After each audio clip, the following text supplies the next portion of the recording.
मोहब्बत की दहलीज पर गाज़िया खान। अस्सलाम वालेकुम मेरे प्यारे रीडर्स, उम्मीद करती हूँ कि आप सब खैरियत से होंगे। वलीमे का फंक्शन ख़त्म हो चुका था, वो सब अपनी हवेली जा रहे थे। मामू जान, अच्छा नहीं किया आपने मेरे साथ। वैसे किस जन्म का बदला लिया है मुझसे आपने? इसी जन्म का। तूने बहुत तंग किया है मुझे इसलिए। ओके राज़ान, मैं भी जा रही हूँ, अब कल मुलाकात होगी। नताशा राज़ान के गले लगते हुए बोली थी। बाय। उसने बाय करते हुए राज़ान को फ्लाइंग किस दी थी। वाह मामू वाह, देखा, और खुद मुस्कुराए जा रहे हैं। बेटा, अब मुस्कुराऊं नहीं तो और क्या करूं? मैं जा रहा हूं आउट ऑफ कंट्री। जब वो मुझे भूल जाएगी मैं आ जाऊंगा। बेटा, वो तेरे पीछे ही आएगी, वो तुझे कहीं भी अब अकेला नहीं छोड़ेगी। अहमद मलिक मुस्कुराते हुए बोले थे। ठीक है, फिर उसे बोल दीजिएगा कि 10 साल इंतज़ार करें, मैं 10 साल बाद शादी करूंगा। बेटा जी, 10 साल बाद में सबके 4-4, 5-5 बच्चे होंगे, फिर तुझे कोई बुढ़ी ही मिलेगी। अच्छा यार, माफ़ करे मामू जान मुझे। जाओ, कर दिया, क्या याद करोगे? भाई हम भी अब चलते हैं। लैला, नाराज़ होकर जा रही हो? नहीं भाई, आपसे क्या नाराज़गी मेरी, और आपने ठीक ही किया। आप बड़े हैं, अगर बच्चों की अंडरस्टैंडिंग हो गई तो कर देंगे शादी। अच्छा भाईजान, अब हम चलते हैं। शेरोज़ साहब भी गले लगते हुए बोले थे। आन, मुझे भी घर नहीं जाना। अच्छा तो कहाँ जाना है मेरा बच्चा? लॉन्ग ड्राइव पर। मेरे सर में दर्द है। सर में दर्द है तो अभी बता रही हो? चलो घर जाएंगे। नहीं ना जी, नहीं, हम घर ही जाएंगे। अच्छा ठीक है, वो हार मानते हुए बोली थी। अच्छा अब चलो घर। जी चलें। वो सब हवेली पहुंच चुके थे। भाभी ज़रा अपना लहंगा उठाएं, माँ बोली थी। क्यों? उठाएं तो। अच्छा ये लो। हाँ हाँ हाँ हाँ, वो हंस हंस कर लोट पोट हुई थी। यार क्या हुआ है, कौन सा दौरा पड़ा है माँ तुम्हें? फारिस उसे देखते हुए बोला था। ये देखो, भाभी ने पूरे वलीमे में क्या पहना था। हाँ हाँ हाँ, ये क्या है? रेली, मतलब लाइट वाले जूते, वो हंसते हुए बोला था। और शुक्र है वलीमे में किसी ने नहीं देखा, कामिल साहब हंसते हुए बोले थे। उमामा बेटा, अक्ल को हाथ मार लिया कर, लोग कहते आर्यन ने बच्ची को गोद लिया है। अहमद मलिक मुस्कुराते हुए बोले थे। डैड, आपको पता नहीं है शायद, मर्द का पहला बच्चा उसकी पसंदीदा औरत ही होती है। बड़े पत्ते की बात बताई है तूने, मुझे तो पता ही नहीं था। ज़ियान ने उसकी तरफ देखते हुए कहा था। जी बताई है ना, आप ना मानना फिर भाभी की कोई बात। क्यों, मेरी क्यों ना माने? नहीं मानेंगे फिर मैं इन्हें कमरे से बाहर निकालूंगी। निदा भी ज़ियान की तरफ देखते हुए बोली थी। मम्मा देख लें अपनी बहू को, अब क्या कह रही है? कह रही है कमरे से बाहर निकाल देगी मुझे। हाँ तो ठीक कह रही है। ओ पुत्र, मैनू भी तेरी माँ निकाल देती है, कोई बात नहीं, इधर हमारी नहीं चलती, और कामिल तो हर दूसरे दिन ही बाहर होता है। अहमद मलिक मुस्कुराते हुए बोले थे। भाई साहब, आप सब कुछ बता दे बच्चों को। हम जा रहे हैं अपने रूम में, मेरी बीवी की तबीयत नहीं ठीक, और मम्मा हमारे लिए चाय भिजवा दे कमरे में। आर्यन उमामा को ले जाते हुए बोला था। हाँ जी प्राइम मिनिस्टर साहब, आपके आराम का वक्त हो चुका है, हम नौकर भिजवाते हैं आपकी खिदमत करने के लिए, अहमद मलिक ने मुस्कुराते हुए कहा था, और सबका कहका बुलंद हुआ था। आप भी हर वक्त मेरे बच्चे के साथ लगे रहते हैं, हमना बेगम कहती हैं। आपका बेटा भी तो देखो ना, हुक्म झाड़ कर गया है। सारी गलती तो साड़ी होती है। जी आपकी ही होती है। देखा ज़ियान, सारी गलती हमारी ही होती है। अब से तू भी प्रैक्टिस करना शुरू कर दे खुद को गलत मानने की। हाँ हाँ हाँ हाँ, यू आर राइट पापा। बैठे बच्चा। आर्यन ने उमामा को बेड पर बिठाया था। क्या हुआ है? नज़र लगा दी ना सबने मेरी बीवी को। आन, मेरे सर में दर्द है, ऊपर से सब हर वक्त मेरा मजाक उड़ाते रहते हैं। मेरे बच्चे के सर में दर्द है, आप लेटो मैं दबा देता हूँ। नहीं ना आन, ऐसे अच्छा नहीं लगता कि आप मेरा सर दबाएंगे। वो उसके सीने पर सर रखती, उसके इर्द गिर्द अपनी बाहों का हिसार बना गई थी। तो क्या हो गया, मैं दबा दूँ तो? आन बुरा लगता है, अब मैं इतनी बुरी बीवी नहीं हूँ कि आपसे सर दबवाऊंगी। तो मैंने कब कहा है कि आप बुरी हो?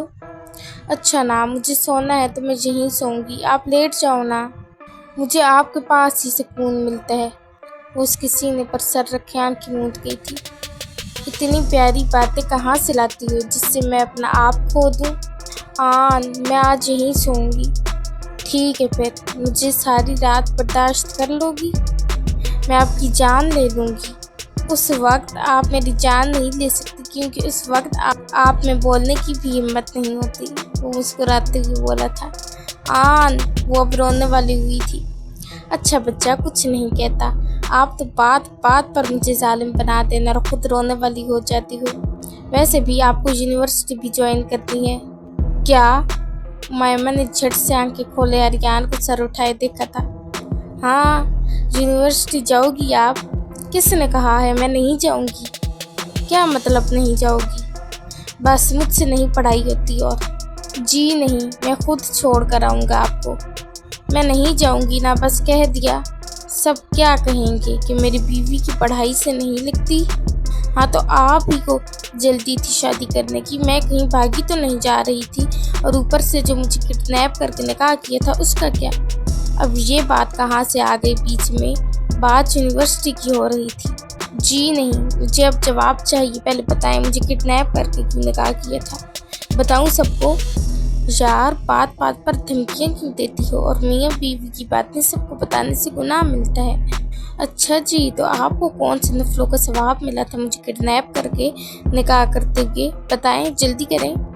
वो अब मुकम्मल लड़ने के मूड में थी। हाँ तो आप भी तो नहीं मान रही थी ना? नहीं ठीक है, नहीं मान रही थी। अगले दिन तो था ना हमारा निकाह, तो मान गई थी। तब भी तो किडनैप ही क्यों किया? किडनैप?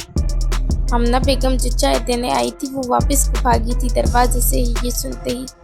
मम्मा, ऐसा कुछ नहीं है, आप ना जुबान अंदर नहीं रख सकती थी। देख लिया, अब मुझ पर ज़्यादा गुस्सा ना करें, सबको भी पता चलना चाहिए आपने मुझे गुंडों की तरह किडनैप किया था और मुझे भी वजह जाने नहीं है। चले आए अब बाहर। मैंने भी अपना सर खुद ही फोड़ दिया जो आपसे मोहब्बत हुई मुझे। हाँ तो मैं कौन सा मरे जा रही थी आपसे शादी करने के लिए? बताती हूँ मामू को और अपने पापा के घर जा रही हूँ। कदर ही नहीं है मेरी, जब जाऊँगी ना तब होगी। बस फिर क्या था, आ गए थे उमैमा की आंखों में आंसू। बच्चा, मेरा वो मतलब नहीं था, मैं मजाक कर रहा था। रुक जाएं प्लीज़। और अब थी आर्यन की शामत। हमना बेगम ने सबको लाउंज में इकट्ठा कर लिया था। मलिक साहब, आर्यन ने किसी को किडनैप किया हुआ है। सब लाउंज में मौजूद थे। आपको कोई गलत फहमी हुई होगी। नहीं, मैंने अपने कानों से सुना है। जी किया था किडनैप। उमैमा और आर्यन भी आए थे और आते साथ ही उमैमा ने आर्यन का भांडा फोड़ दिया था। मामू, इन्होंने मुझ पर गुस्सा भी किया और कहा मैं मुसीबत हूँ, गलती हो गई मुझसे शादी करके। उमैमा अहमद मलिक की बाजू से लगी रोना शुरू हो चुकी थी। बच्चा, मैंने कब कहा यार ऐसे तो ना करें। आर्यन आगे बढ़ा था।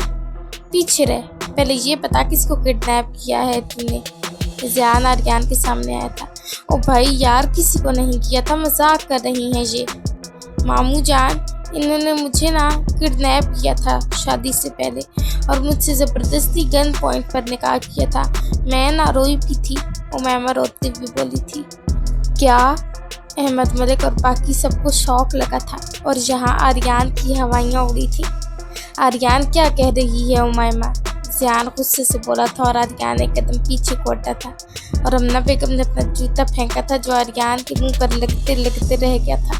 यार मम्मा, अपने हथियारों से मुझ पर हमला क्यों कर रही हैं? और तूने जो चांद चढ़ाया है मम्मा, यार मिसअंडरस्टैंडिंग है। मिसअंडरस्टैंडिंग के बच्चे, इतनी घटिया हरकत की तूने। ज़ियान ने गुस्से से आर्यन के मुंह पर थप्पड़ मारा था और सब भी अपनी जगह से उठे थे। आन, उमैमा रोते हुए आर्यन के सामने आई थी और उसके गाल पर प्यार से हाथ रखा था। भाई, आपने थप्पड़ क्यों मारा? इन्हें दर्द हुआ होगा ना? उमैमा आर्यन के सामने खड़ी हुई थी और ज़ियान से रोते हुए पूछा था। उमैमा, हटो सामने से, इसको तो मैं और मारूंगा। खबरदार, जो मेरे आन को हाथ भी लगाया आपने तो। रोते हुए ज़ियान को वार्न कर गई थी और आर्यन के चेहरे पर मुस्कुराहट आई थी। बहुत ही ढीठ है तू, अभी भी हंस रहा है, ऐसे नहीं मानेगा। और जहान ने उमायमा के पास उसे पकड़कर हटाना चाहा था उमायमा को सामने से। भाई आप चाहे जान से मारते मुझे, लेकिन मेरी बीवी को हाथ लगाने का हक किसी के पास नहीं है, डैम इट। वो गुस्से की शिद्दत से चिल्लाया था और जहान ने दोबारा थप्पड़ मारा था उसे। आन, वो रोते हुए दोबारा आर्यान के सीने से लिपटी थी।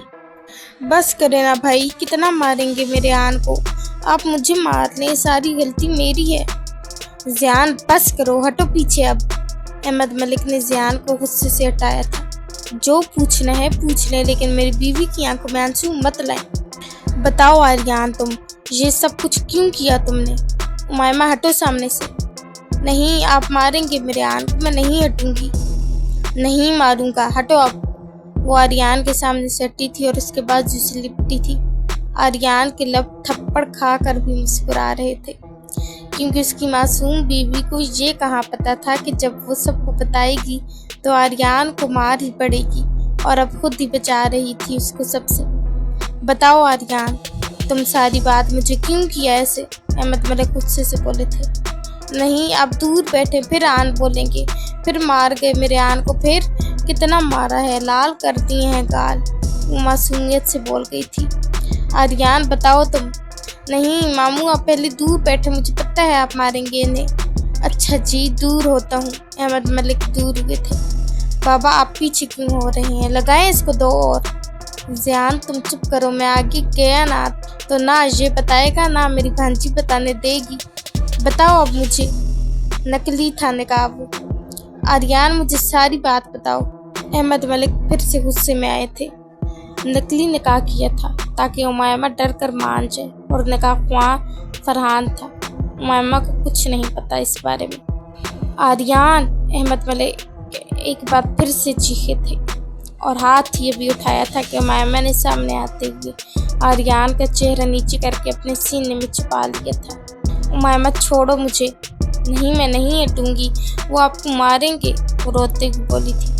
और पेपर वो असली थे? अहमद मलिक गुस्से से पूछ रहे थे। नकली थे, इसको तो मैं आज छोड़ूंगा नहीं। ज़ियान फिर से आगे बढ़ा था।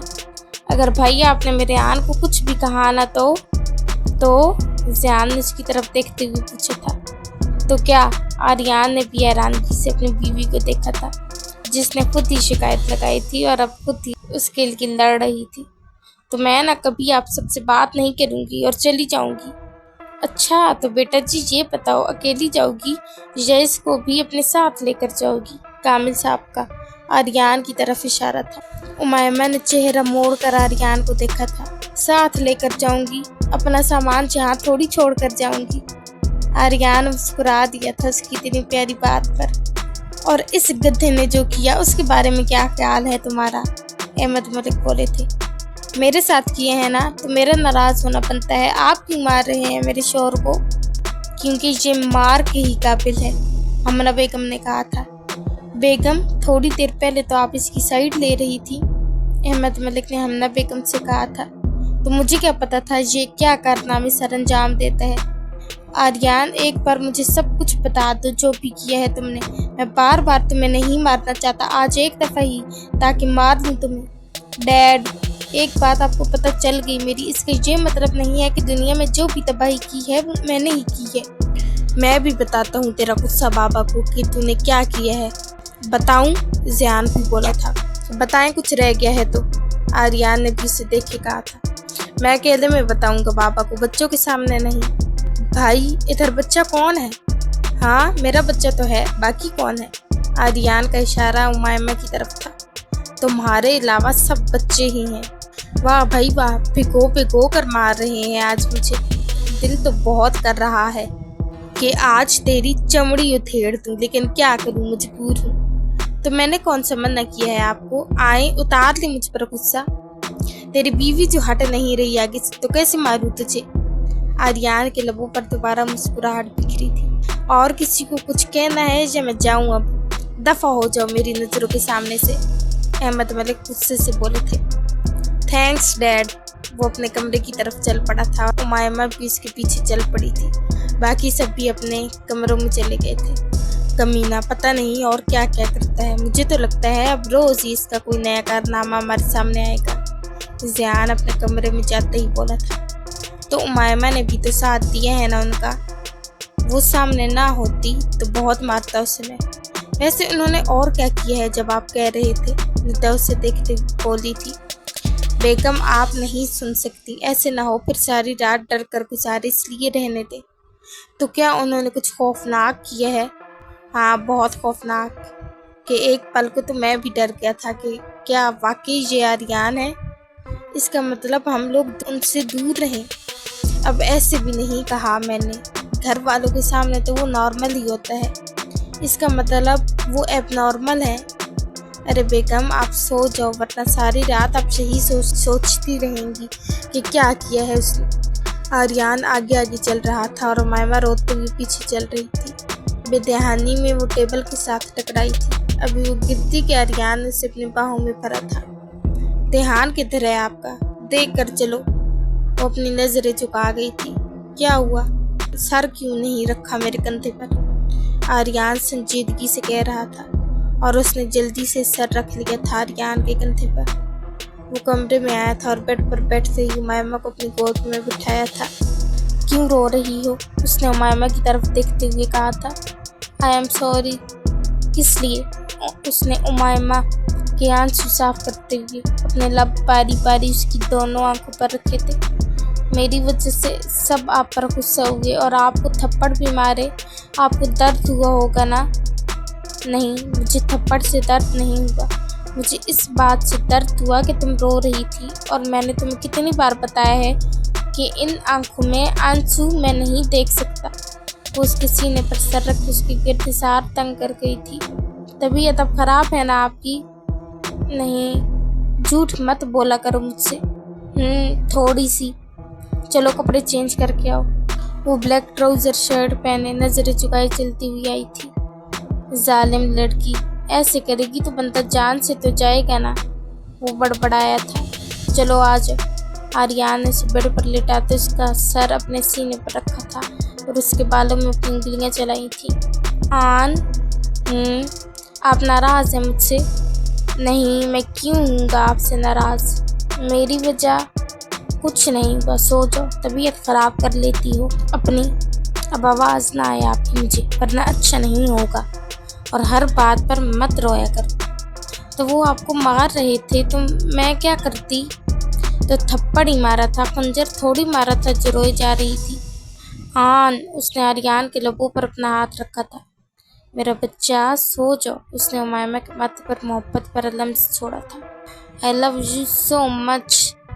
आज पहली बार उसने तुर्किश के बजाय इंग्लिश में आर्यन से अपनी मोहब्बत का इजहार कर दिया था। I love you too my बच्चा। क्या अब मुझसे मोहब्बत हो गई है मेरे बच्चे को? बहुत ज़्यादा हो गई है और मैं नहीं रह सकती आपके बगैर। ऐसे इजहार मत करो मेरी जान, क्योंकि आपकी तबीयत ठीक नहीं है और मैं नहीं चाहता कि सारी रात आपको जगाए रखूं। बहुत मुश्किल से खुद पर जब्त कर रखा है। अच्छा जी चलो अब सो जाओ, बाकी का इजहार मैं कल सुनूंगा अपनी जान से। जी नहीं, ये सिर्फ अभी के लिए था, मतलब कि रोज थप्पड़ खाऊं फिर मिलेगा। अब आपको किसी ने मारा ना? हाँ, तो जहाँ जाओगी अपना सामान अपने साथ लेकर जाना, आर्यन ने कहते ही कहकर लगाया था। आन, उसने आर्यन के सीने पर मुक्का मारा था। ओके मेरा बच्चा। एपिसोड अच्छी लगे तो रिव्यू देना मत भूलिएगा। दुआओं में याद रखें, खुश रहें और हंसते मुस्कुराते रहें। अल्लाह हाफिज।